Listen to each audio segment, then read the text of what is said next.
nuclear threat and blackmail of the U.S., allies and enemies of the North. They all joined forces Friday in opposition to the North's determination to be recognized as a nuclear weapon state.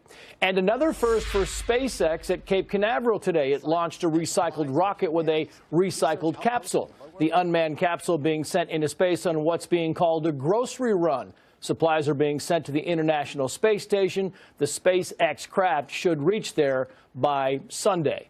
I'm Trace Gallagher. If news breaks out, we'll break in. Now back to the story. 10 days till Christmas, and there is this ominous warning from ISIS tonight. Soon on your holidays. Soon. Very soon. The terror group's supporters promising attacks on churches over the course of the Christmas season, and it comes just days after the failed suicide bombing in New York City in the subway system. Chief Intelligence Correspondent Catherine Harris joins us now with the latest on the credibility of these threats. Good evening, Catherine. Well, thank you, Martha. An Islamic State supporter posted this graphic showing an ISIS fighter looking at Washington's National Cathedral, which is in flames. Like previous propaganda, includes a cryptic message suggesting even threatening an attack time for the holidays. For some context, this was not published by the ISIS news agency, but rather one of its followers. Analysts also tell Fox News there has been a subtle shift. A recent edition of the ISIS online magazine laid out the steps to execute these vehicle attacks like the one we saw in October in New York City, where 8 were killed and several others were injured. ISIS is now encouraging followers to flee the scene and survive. With the loss of the so-called caliphate in Iraq and Syria, one analyst suggests the group is facing a shortage of recruits who are willing to die for the cause. Also, a counterterrorism contact who does work for the U.S. government tells Fox he believes ISIS has not been more aggressive, taking responsibility for the 27-year-old suspect in Monday's New York City subway attack because the terror group is scattered, having lost its base in Iraq and Syria, and key decision makers who ran their external operations and propaganda are dead. Analysts are also telling us to watch Hamza bin Laden. This is the son of al-Qaeda's Osama bin Laden. He's believed to be in his late 20s. A senior analyst says Hamza may be able to bring together al-Qaeda and the remnants of ISIS because he is young, doesn't have the baggage of the current al-Qaeda leadership, and Hamza bin Laden, for obvious reasons, has the name recognition, Martha. Certainly does. Catherine, thank you very much. You're welcome. Joining me once again, Karl Rove, Chris Stirewalt, and Molly Hemingway. It is chilling to look at all of those images, and also the picture of Hamza bin Laden, because one thing that we have learned over the years about al-Qaeda and about ISIS is that they're patient. They create goals, scenarios that they want to carry out, and if it takes months or years, that's what they do. But it is, I guess, in some ways heartening to hear in Catherine's report that at this moment they are somewhat scattered, and it is of interest that they did not choose to claim these 2 New York attackers as their own, although they were ISIS-inspired. So how prepared politically, in terms of the Trump administration and what's being done, Molly, are we? How strong is our posture right now on this front?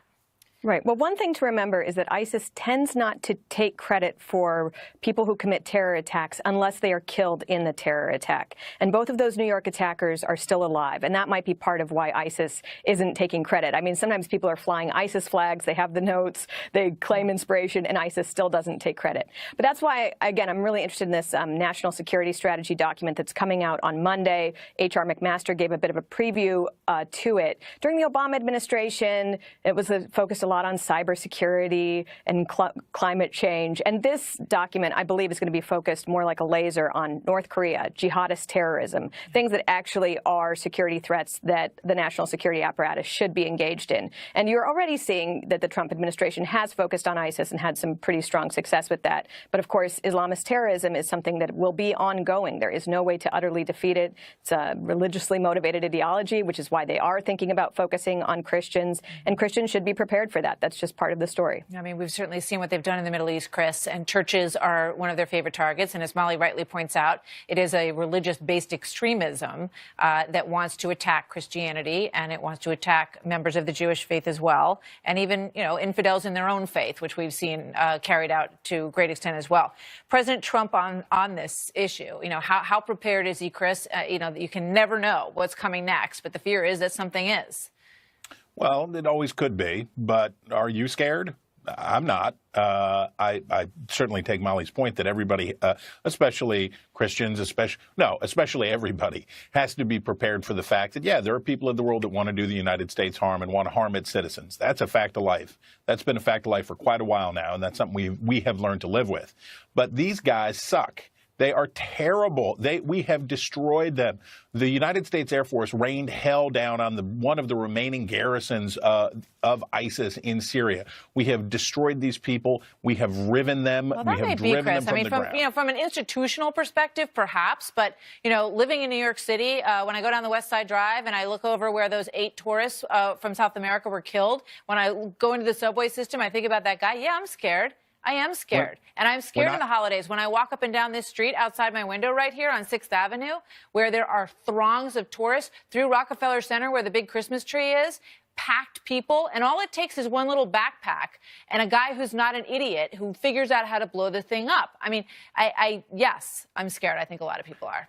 When I drive by the Pentagon and when I think about all of the things that could happen when you go around in Washington, D.C. or New York or any of these places, yes, certainly an attack is always possible. But here's why I'm not scared. Because, number one, there's nothing I can do about it if it's going to happen. If it's going to happen, it's in God's hands, not mine, number one. Number two, we're really good at this. And, yeah, it is anything could always happen. But our record since 2001 of preventing large-scale attacks here in the United States is pretty daggone good. Large-scale, yes. The Tsarnaev brothers tell a different story, and all of those people who were lost in that, and for every one of those people, Carl, who lost somebody, it only takes one person in your life who's gone to take this really seriously. Yeah. And look, we have been largely effective since 9/11, but that's because we've adopted as a country a strategy of fighting them over there so we don't have to fight them as much here at home. But we have to be 100% perfect all the time. And as we saw with the recent case here in New York, we're having to deal with remote inspiration. And I think part of these messages are, first of all, to say, hey, we're still around. That was the first one. Right. But the second one was to say, if you're out there and you agree with us, please try and do something during this holiday season. Good points, all. Thanks, you guys. Great to have you with us today. You bet. All right, so a big week in the state of Alabama as it elects a Democrat to serve alongside Republican Senator Richard Shelby. But there's an interesting historical twist, because we always like to put things in big context, and we're going to start doing that on a regular basis here on Friday nights. Republicans may want to stick around to watch this, and Democrats too, for a slice of history with James Rosen to explain. Plus, a father's heartbreak after he loses his son to an overdose. Now this father is tackling the opioid epidemic head on after battling a heroin addiction of his own. I overdosed on heroin, hit 2 cars, and almost killed 4 people. I'm the guy to get them into treatment. Role that he believes the government should play, can play, in combating this crisis. When the story continues after this. My administration is officially declaring the opioid crisis a national public health emergency under federal law. President Trump making the nation's opioid crisis a top priority for his administration. Last year alone, at least 64,000 Americans died as a result of an overdose.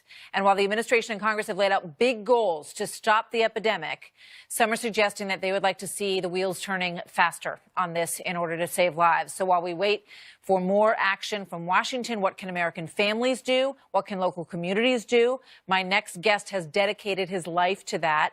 He knows the dangers of addiction all too well. Tim Ryan got clean and sober behind bars, only to see his son die from a heroin dose months after that.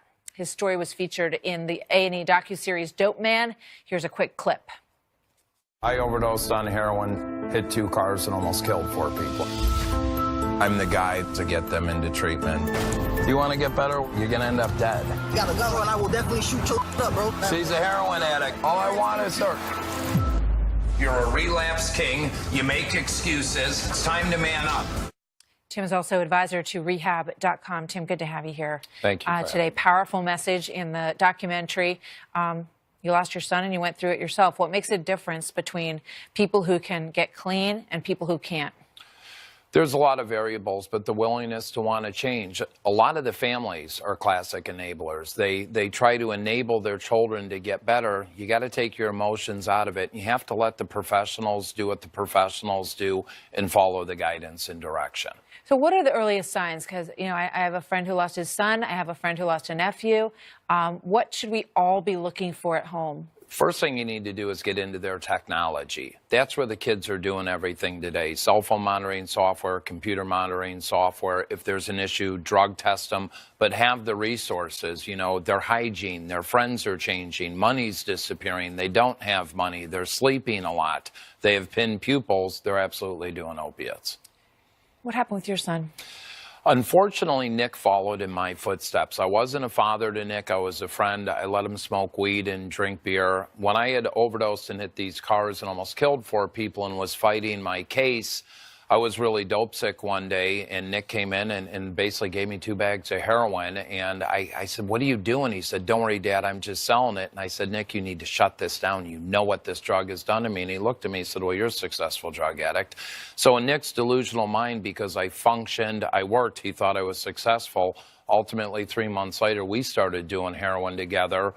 I was sentenced to prison. I did 13.5 months. My wife divorced me, lost our house in foreclosure, displaced my wife and 4 kids. When I got out, I set up my foundation. I started working in the treatment space. And on my 21-month sobriety date, my son Nicholas succumbed to an opiate overdose. Worst day of my life. I helped kill my own son, even though he died on my 21-month sobriety date. I have to live with that. But I could take that negative and turn it into a positive, and that's what I'm doing today. I'm sick and tired of burying people. God bless you. It's an awful scourge. You think the White House is doing everything they can, or what would be your #1 piece of advice for them in the minute we have left? The president should contact me directly. He needs people like me involved. We need so much more money. We need longer-term treatment. That's why people don't know where to go for a treatment. You know, I work for a treatment center out of Florida, Transformations. I'm an advisor to rehab.com. People can go to this portal and find treatment based on what state they live in, and they're not owned by a treatment center to where it's redirected, but you need to pick up the phone, you need to ask for help, but you need to do your due diligence. The government needs to be allocating so much more funding. We need longer-term treatment, more than 30 days, 90 days, and we need a lot more sober living communities. That's so key. Involved. 30 days is not enough. It's not enough. 90 days at is one minimum, right? 90 days and then, minimum. Everybody needs to get that message, yes, because it's great to feel like 30 days worked and everything's over and you're all better now. It doesn't work, right? Not at all. Not at all.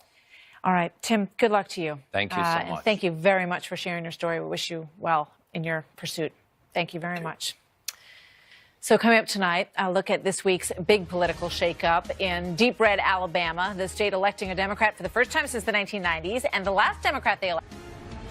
Tonight, there is a bombshell new report on the Hill claiming that attorney Lisa Bloom may have tried to set up paydays for women accusing President Trump of sexual misconduct. Bloom, who you probably know well, she is a well-known women's rights lawyer. She allegedly offered to sell victims' stories to TV outlets, and then in the contract, she would work for them for free, but then pocket some of the commission if the TV outlets were willing to pay her client to go on with them. She also reportedly arranged for a donor to pay off one of Trump's accusers' mortgage and tried for another to get a reported $750,000 payout. So just background information you need to know as you look at all these stories, right? So as this week draws to a close, it's time for a new feature on this story. It is called Flashback Friday, and for it, we will look back at one of the week's big events and sort of take a context look at it in the course of history. Today's edition is the Alabama election, and who better to guide us through our flashbacks, because he has them frequently himself, Chief Washington Correspondent James Rosen, who joins me now, our resident historian, my friend James. Good evening. So what have you got, James? Martha, good evening to you. One of the week's biggest political stories, undeniably, was the triumph of Democrat Doug Jones over Republican Roy Moore in that fiercely contested special Senate election in Alabama Tuesday night. Ordinarily, the welter of sexual misconduct allegations confronting Judge Moore would spell certain doom for just about any congressional candidate in any setting. But Alabama is such a staunchly red state that Doug Jones's margin of victory was only about 1.5 percentage points, fewer than 22,000 votes. And many wondered whether a Democrat could win a Senate seat in the Yellowhammer state under any circumstances. As it happens, the last time it happened was a quarter century ago. And even then, there's a catch. In 1992, incumbent Democratic Senator Richard Shelby defeated his largely unknown Republican rival, Richard Sellers, a business consultant from Montgomery, by more than 30 points. Shelby was about as conservative a Democrat as could be. He campaigned in part on his success in keeping Fort McClellan open during a round of base closings, and he was rated as one of the most consistent supporters in the Senate of the incumbent president, Republican George H.W. Bush, who carried Alabama but lost the Oval Office to Democrat Bill Clinton. But within 2 years following the Republican Revolution, Shelby switched parties, and he remains in the Senate today as a Republican, albeit one who said he would support a write-in candidate rather than vote for Roy Moore. By the way, the entire cost of that 1992 Senate race was under $4 million, as contrasted with the Jones-Moore battle, which saw the two sides plus outside groups spend an estimated $25 million. Now, just for good measure, to give you a sense of then and now, the average price of a gallon of gas on Election Day 1992, which was November 3rd, was $1.12. The #1 single on Billboard that week was End of the Road by Boyz II Men. And the top-grossing film at the box office the preceding weekend was Under Siege, starring Steven Seagal. And that last celluloid factoid right there, Martha, should signal to our viewers as we begin this new segment that not every flashback you'll see on Flashback Fridays will create a sense of nostalgia. I was just going to say, it was a terrible year for movies and music. But there was one movie that is interesting to note, especially in the context of your political flashback here. Take a look at this little clip from 1992. Excuse me, where's the lobby? Down the hall and to the left. Thanks. That's what President Trump was Yes. doing back in 1992. He was giving Macaulay Culkin directions at the Plaza, James. Well, and being the leader of the free world, one senses he could probably still give Macaulay Culkin some directions. No, that's for sure. Where were you in 1992, by the way, my friend? You really know how to hurt a man, Martha. I was in New York City, and I had just published my first article anywhere, which was in National Review, and I had just started my work on a book about Watergate, which only took me another 16 years to finish and publish. But it was worth it. It's a good Thank book. you. It was worth it. I was falling in love with my husband in 1992. That's so sweet. New York City. Yes, I was. Did you guys go see Good year, Under even though Siege it was together? terrible music. No, actually, we went to see The Godfather 3, though. Wow. Which wasn't all right. nearly as good as 1 and 2, as you well know. Agreed. James, thank you. That was fun. We'll see you soon for another round right. of Flashback Friday. Have a good weekend. Thanks, You James. too. So there is a battle underway this weekend. Football. The news coverage every morning on Fox News Channel.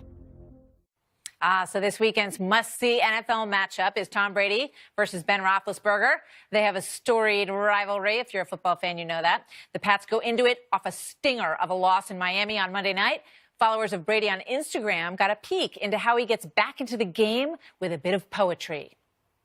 The man who never had to toil to gain and farm his patch of soil, who never had to win his share of sun and sky and light and air, never became a manly man, but lived and died as he began. Moving, right? That is how the GOAT gets back in the game. We will see if it works. Have a great weekend, everybody. You know where I'll be on Sunday afternoon. Tucker Carlson coming up next. Have a good night, everybody.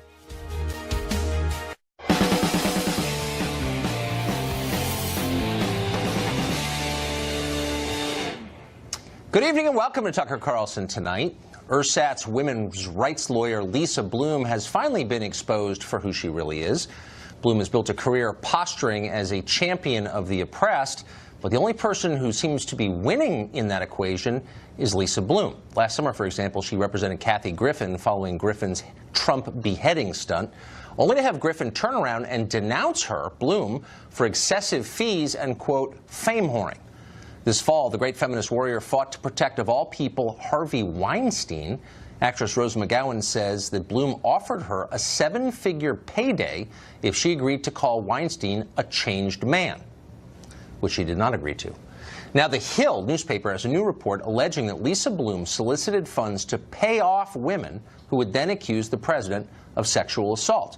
Trace Gallagher has the full story on that. He joins us tonight. Trace?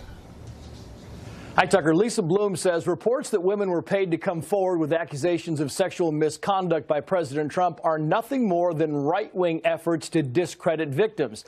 And yet, Bloom, the daughter of famed attorney Gloria Allred, fully acknowledges that she tried to get tabloid media outlets and pro-Hillary Clinton political action committees to pay these women.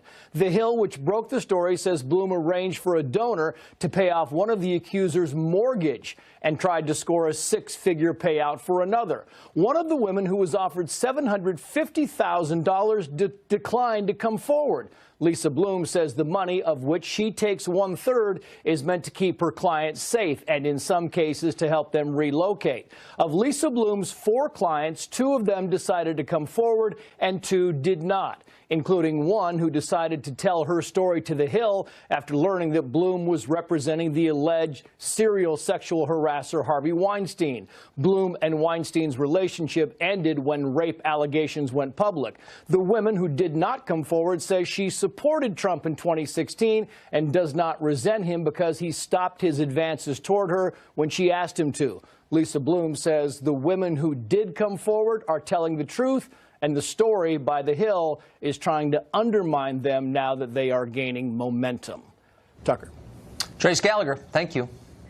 Emily Capano is a legal analyst and former federal attorney, and she joins us tonight. So, Emily, at this point, we know that Lisa Bloom, who for years has posed as a champion of women, particularly of victims of sexual assault, took money to flack, in essentially, for Harvey Weinstein, discredit his victims. TMZ reports she recorded one of them in an effort to discredit her. And now we learned that she's profiting from the sexual harassment claims of this next set of women. Why is she still able to do this? How does she get a pass to continue this pretty lucrative career she has, flacking for people like this? Exactly. What I find so disturbing here, there's an element of hypocrisy fatigue here, frankly. And what is so disappointing about this in particular is that this is an attorney who's purporting to be a champion of these women's rights and values. And attorneys, especially in this realm, are supposed to be advocates. And that's more than just showing up in court. So the fact that she is subjecting these women to another round of abuse and trauma and shaming is incredibly disappointing here. And, it's not illegal for PACs to pay for true stories and to dig up dirt. We've seen it in the past with David Brock and Larry Flint. But again, the fact that it's coming from an attorney is incredibly disappointing. And it takes a lot more in the state of California for an attorney to be admonished or disbarred. Honestly, we're not going to see that for this. But it's just a subsequent betrayal. And again, it's another unraveling and revealing of someone who's a hypocrite. Why wouldn't the bar take action? I mean, here you have a person who was caught lying, for one. At one point, she said this of Harvey Weinstein: "I was never aware there were allegations of sexual assault." Well, of course she was. And she briefed the board of the Weinstein companies on this. I mean, her job was to protect Harvey Weinstein against these allegations. That's not enough to get a censure from the bar in California? There's a pretty strict code of conduct in the state of California, but in terms of actual admonishment, she can be recommended for a review. But in past cases, it's just taken more for someone to be disbarred or admonished. And all of us find her behavior reprehensible and, for me, embarrassing as a California state attorney.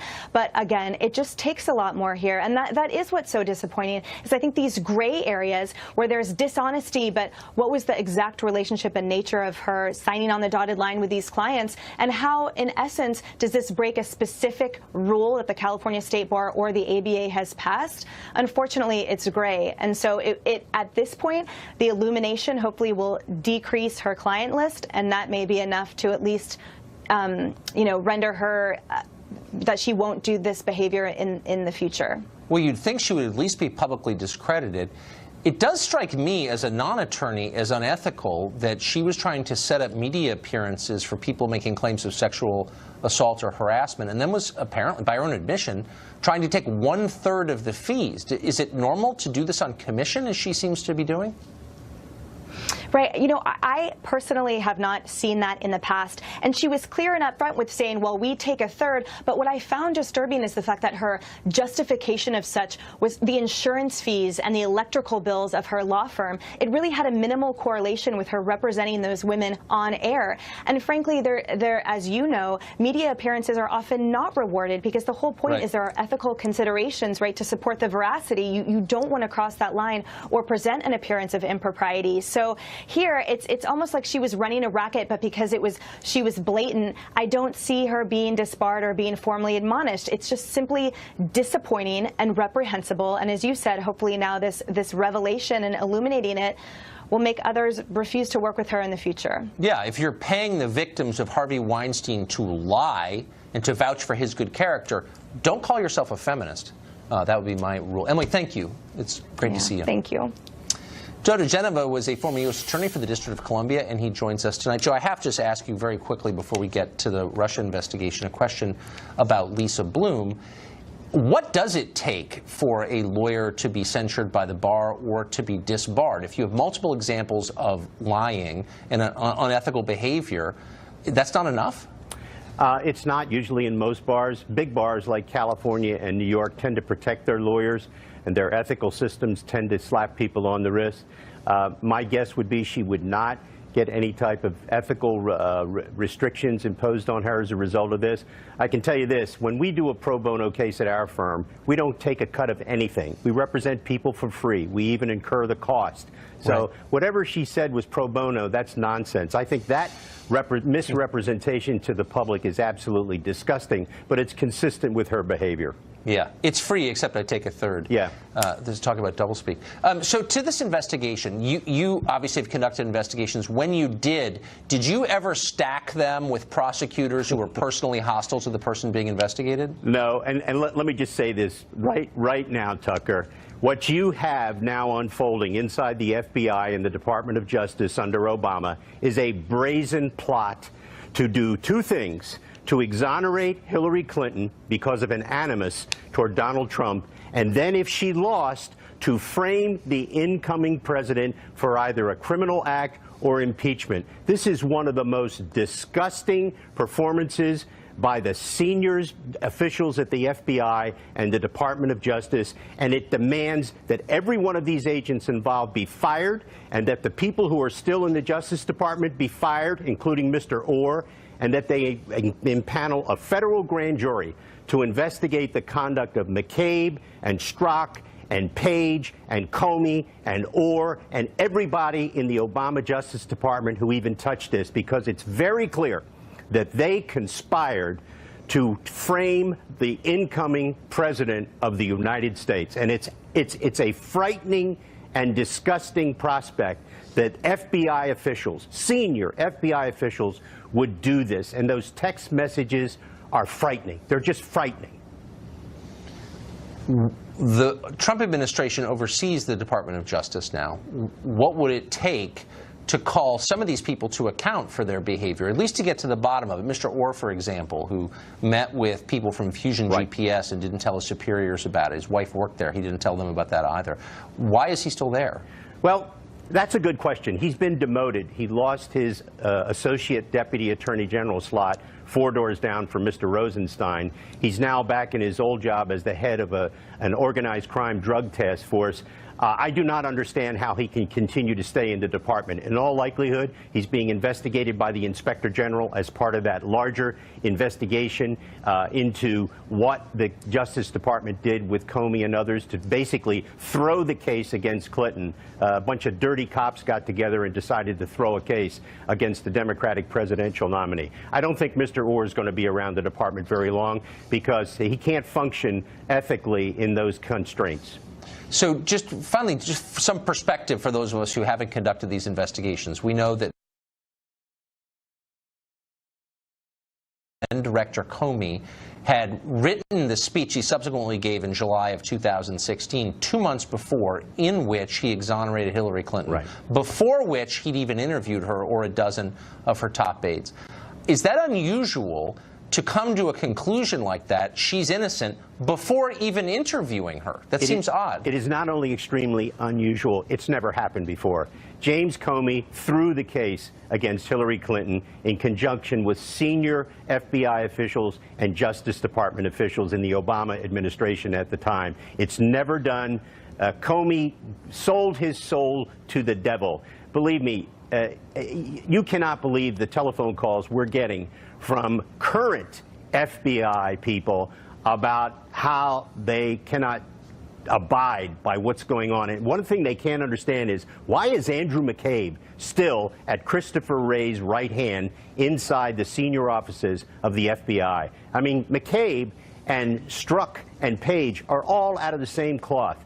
They conspired to exonerate improperly and politically Hillary Clinton, and also, if she lost, to frame the incoming president of the United States with a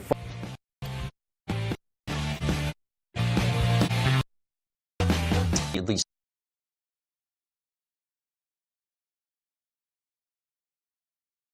into the election is a Democratic redistabler, and he says for her virtue, J official wife worked for Orm's with Fusion. Yes, not tell. It is rational to suspect the investigation. I compromise view public. That's not the thing. Not Fleet Brains was in Hillary State Department during 16 campaign, and that joins us. So Fleet, I'm not here, not in the Supreme Court, but it's have to be. Have to be.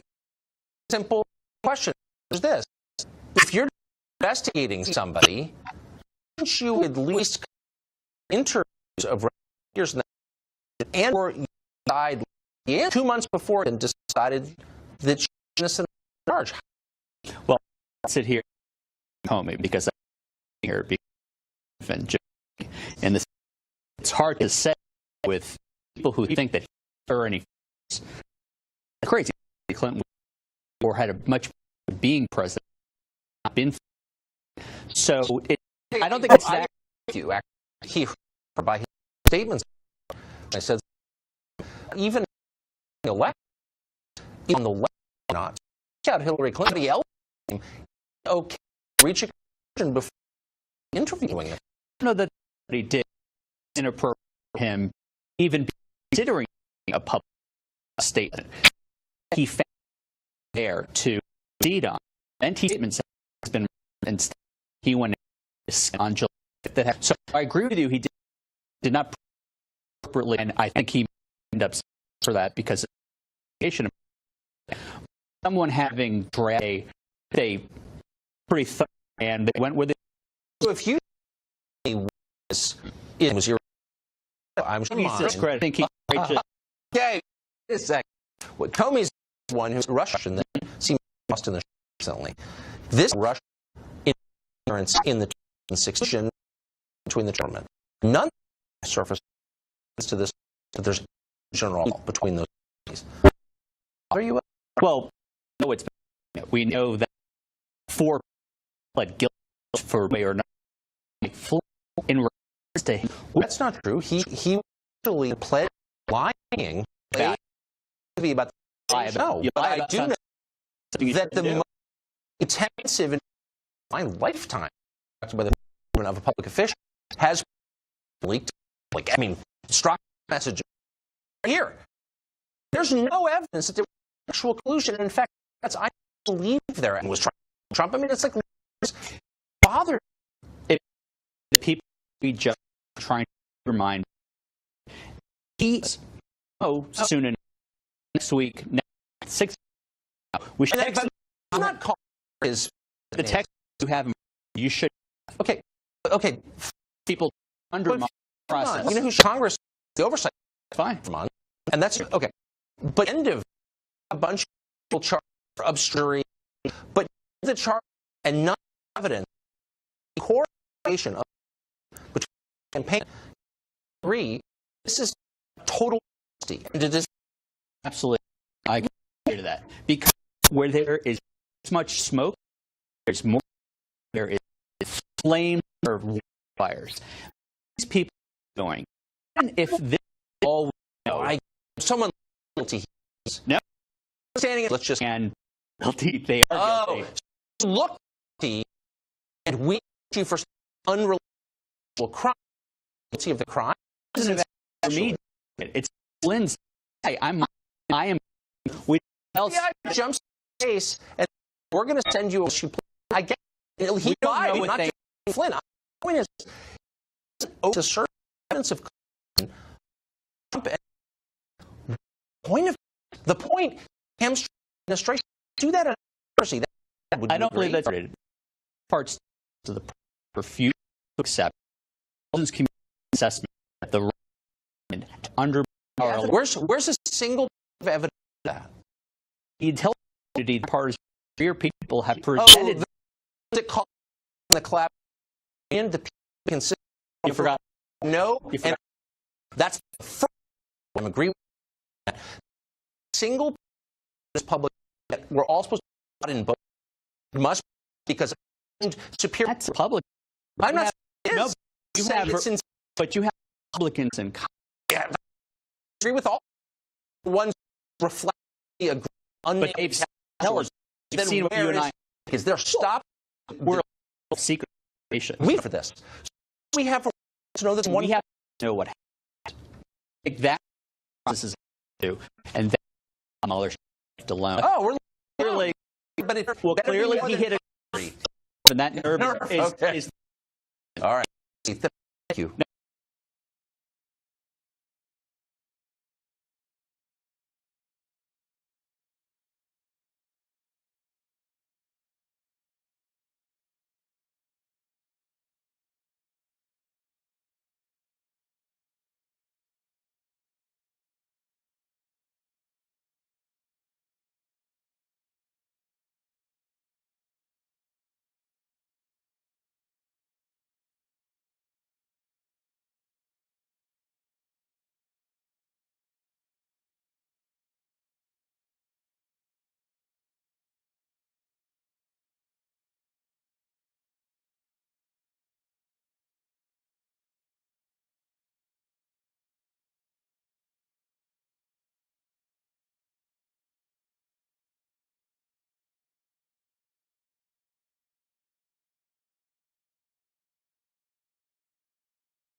Rahm Emanuel's regime in Chicago has a new plan for so-called undocumented immigrants.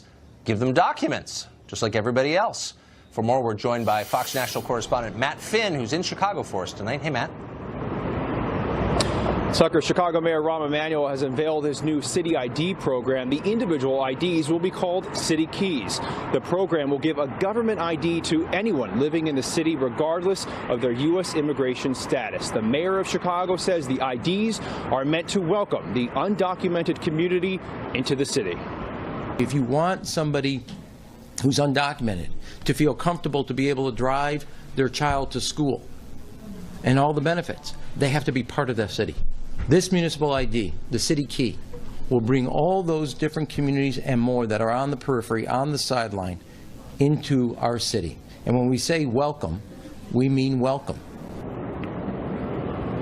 The city of Chicago says the IDs are meant to be an all-in-one resource for Chicagoans who can link their library and public transit accounts to the card, and there will be discounts at cultural centers and for our veterans and senior citizens. However, critics, including Chicago aldermen, worry Emanuel's program will give IDs to people here illegally, especially since the city of Chicago will not be asking applicants about their U.S. immigration status. Applicants only have to prove they live in Chicago and must pass a 4-point ID system, and applicants are able to pick their gender on the IDs. The first 100,000 IDs will be free, and the city of Chicago insists the program will be secure enough to weed out fraudulent applicants. Tucker? I'm sure it will. Matt Finn from Chicago, thank you. Francisco Hernandez is the immigration